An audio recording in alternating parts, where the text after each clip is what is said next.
সবাইকে নমস্কার।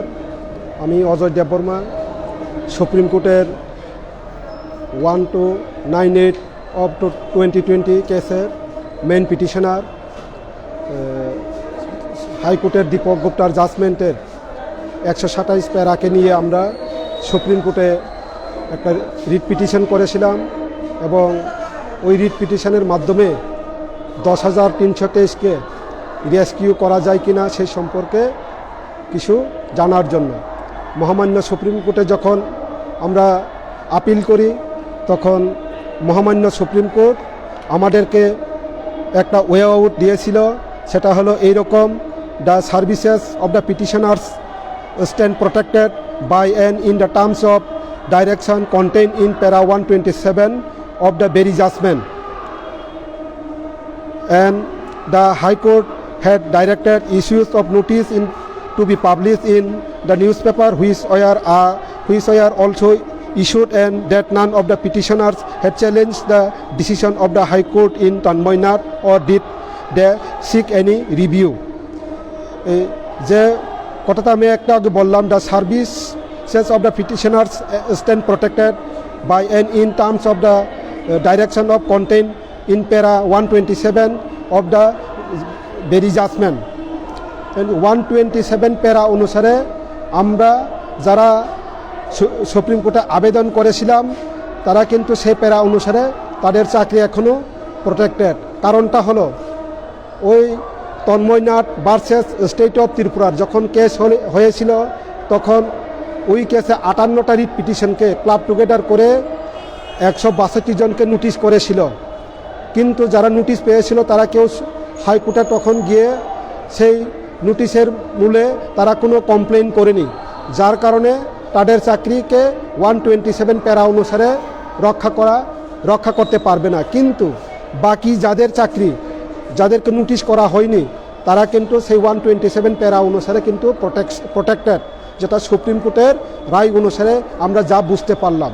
কিন্তু এর পরিপ্রেক্ষিতে মহামান্য সুপ্রিম কোর্ট একটা অর্ডার করেছে যে state is duty bound under the constitution to see proper and effective implementation of the judgment rendered by the apex court. অর্থাৎ দেশের যে কোনো আদালতের জাজমেন্টকে ইমপ্লিমেন্ট করা কিন্তু রাজ্য সরকার হোক বা কেন্দ্র সরকার হোক তা করতে হবে। কিন্তু আমাদের 10,323 সম্পর্কে বর্তমান এবং আগের যে সরকার সেটা কিন্তু চালু করেনি, যার কারণে এই দাবিকে নিয়ে আমরা আজকে পথে নামতে হচ্ছে। তার কারণ একটাই, রাজ্য সরকার যদি এখনও চেষ্টা করে কিন্তু 127 প্যারা অনুসারে অনেক সেই শিক্ষককেই কিন্তু রক্ষা করতে পারে, কিন্তু রাজ্য সরকার সেই পথে হাঁটেনি। এবং যারা বাকি যে 462 জন তাদের জন্যও মহামান্য সুপ্রিম কোর্ট একটা অর্ডার দিয়েছিল।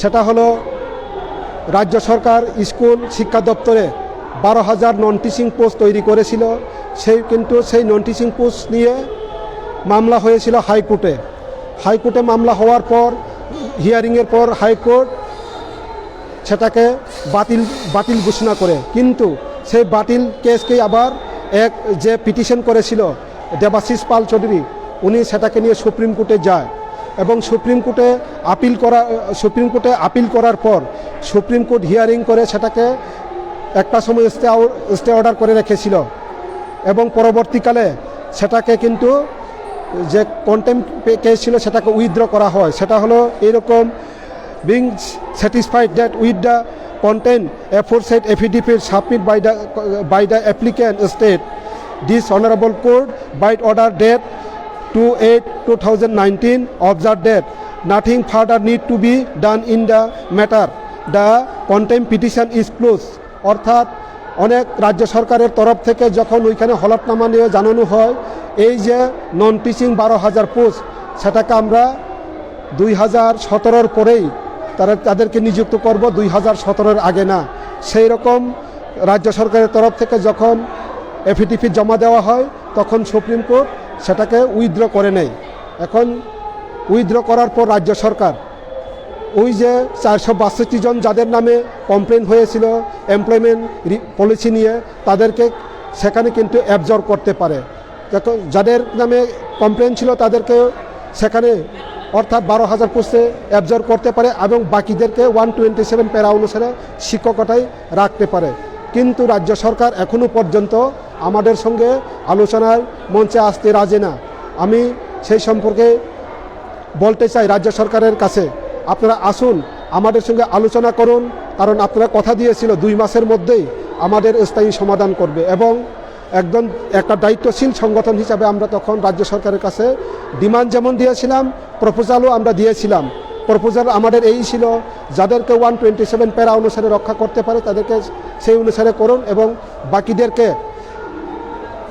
বাকিদেরকে যে নন টিচিং পোস্টে দিয়ে অবজার্ভ করুন। কিন্তু রাজ্য সরকার এখনও পর্যন্ত সেই সম্পর্কে কোনো তাদের নোটিশ জারি করেনি। এবং আমরা এও জানতে পারি যে আমাদের যখন কেস চলছিল সুপ্রিম কোর্টে, তখন তার রাজ্য সরকারের তরফ থেকে কাউন্টার এফিডেভিট দিয়ে জানিয়ে দেওয়া হয়েছিল যে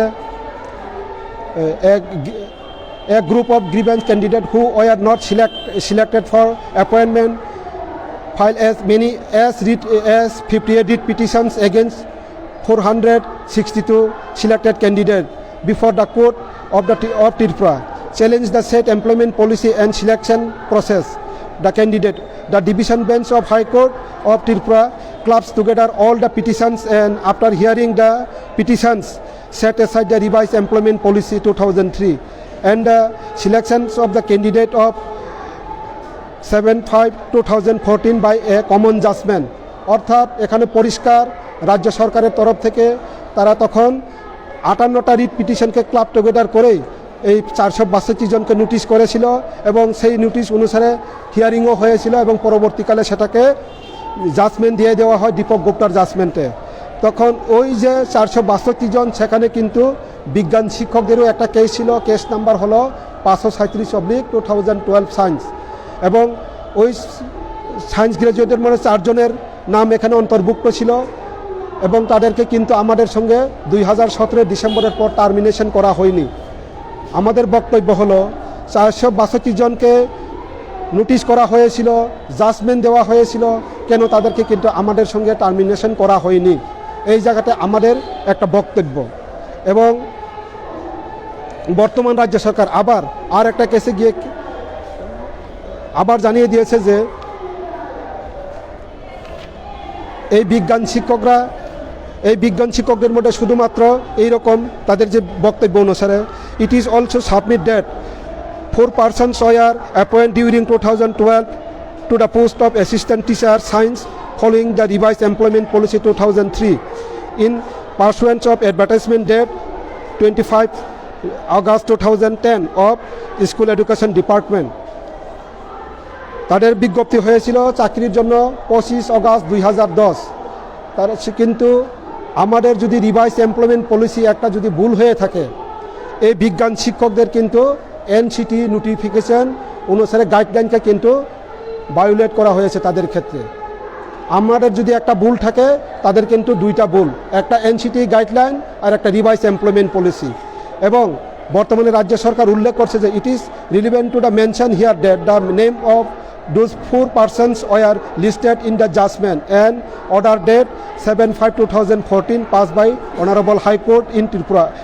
Combined judgment order of 58 cases in which WPC 3537 of 2012 was also one of the cases. তার মানে 58টা রিট পিটিশনের মধ্যে 537একটা কেস। কিন্তু রাজ্য সরকার এখন তাদেরকে টার্মিনেশন করার জন্য ইনিশিয়েটিভ গ্রহণ করেছে। এখন বক্তব্য হলো 2018 সন থেকে যদি আমাদেরকে টার্মিনেট করা হয় এবং অ্যাডহক বেসিসে রাখা হয়, ওই 4 জনকে তখন কেন রাখা হলো না, তাই নিয়ে আমরা রাজ্য সরকারের কাছে আমাদের প্রশ্ন। এবং রাজ্য সরকার এও উল্লেখ করছে যে the judgment pertain merely to the teachers appointed in 2010 and 2013. The matter of WPC 537 of 2012 is in respect of 4 assistant teachers science appointed in 2012. রাজ্য সরকার এখানে বলার চেষ্টা করছে যে 2012 সনে শুধুমাত্র 4 জন বিজ্ঞান শিক্ষককেই নিযুক্ত করেছিল, কিন্তু সম্পূর্ণ ভুল তথ্য। রাজ্য সরকার 2012 সনে মোট 1000 অফার তারা দিয়েছিল, কিন্তু 962 জন চাকরিতে যোগদান করে, কিন্তু এখানে অফার দিয়েছে এবং তারা 4 জনই চাকরিতে যোগদান করেছে। এটাও তাদের একটা ভুল তথ্য। আমরা বলতে চাই, আপনারা সঠিক তথ্য কোর্টের কাছে আপনারা উপস্থাপন করুন এবং আইনকে সবার পক্ষে সমান বলে আপনারা গ্রহণ করুন, সেটাই আমাদের বক্তব্য। এবং ডিপার্টমেন্ট এখন কি গ্রহণ করছে আপনারা এও দেখেন। The department has initiated the process of termination of 4 respondent science graduate teacher listed in WPC 537 of 2012 science. বর্তমান রাজ্য সরকার এখন টার্মিনেশন করার জন্য তাদেরকে ইনিশিয়েটিভ নিয়েছে, কারণ এই 4 জনকে রাজ্য সরকারের তরফ থেকে তাদের নির্দিষ্ট অ্যাড্রেসে চিঠি দেওয়া হয়েছে। এই 4 জনকে তাদেরকে কেন টার্মিনেশন করা হবে না? আমাদেরকে কোনো নোটিশ ইস্যু করা হয়নি, অথচ আমাদেরকে টার্মিনেট করা হলো। সেখানে আমাদের প্রশ্ন যে কোর্ট অর্ডারকে রাজ্য সরকার কিভাবে 2 রকমভাবে ব্যবহার করে। কোর্টের অর্ডারটা একই রকম হওয়ার কথা ছিল, কিন্তু রাজ্য সরকার আমাদের সঙ্গে এখনও সঠিক বিচার করেনি। যদি সঠিক বিচার করে রাজ্য সরকার, কিন্তু আমাদের চাকরি এখনও যায়নি, সেটাই আমাদের বক্তব্য। যাই হোক, রাজ্য সরকারের কাছে আমাদের অনুরোধ থাকবো, আপনারা আমাদের সঙ্গে আলোচনায় বসুন এবং আলোচনার মাধ্যমে সমস্যার সমাধান কিভাবে করা হয় সেটা আপনারা আসুন, এগিয়ে আসুন।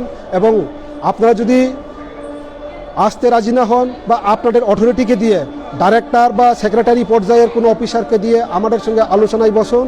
আমরাও আমাদের সাপেক্ষে আমাদের বক্তব্যগুলি তুলে ধরব এবং আপনারা আপনাদের কি কি করণীয় সেটা আপনারা করুন। কারণ এইভাবে যদি আপনারা আমাদের আন্দোলন থেকে দূরে সরে থাকে, কিন্তু আন্দোলন দীর্ঘস্থায়ী হবে এবং রাজ্যের যে স্বাভাবিক জীবনযাপন সেটা কিন্তু কিছুটা বিঘ্নিত হবে বলে আমরা আশা করি। যার দরুন আমি বিনম্রভাবে এখনও অনুরোধ করি, আসুন আপনারা এগিয়ে আসুন, আমাদের সঙ্গে আলোচনায় আসুন এবং আলোচনার মাধ্যমেই একমাত্র সমস্যা সমাধানের রাস্তা। যদি আপনারা সেই পথ গ্রহণ না করে, কিন্তু এই আন্দোলন পরবর্তীকালে কী রূপ ধারণ করবে সেটা কিন্তু আমরা এখনো বলে দিতে পারিনি।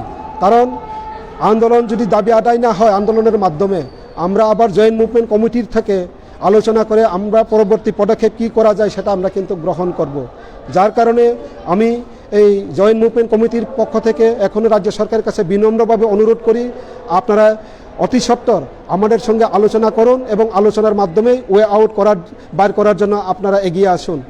যাই হোক, সবাইকে অভিনন্দন জানিয়ে আমি সংক্ষিপ্ত আলোচনা এখানে শেষ করছি। নমস্কার সবাই।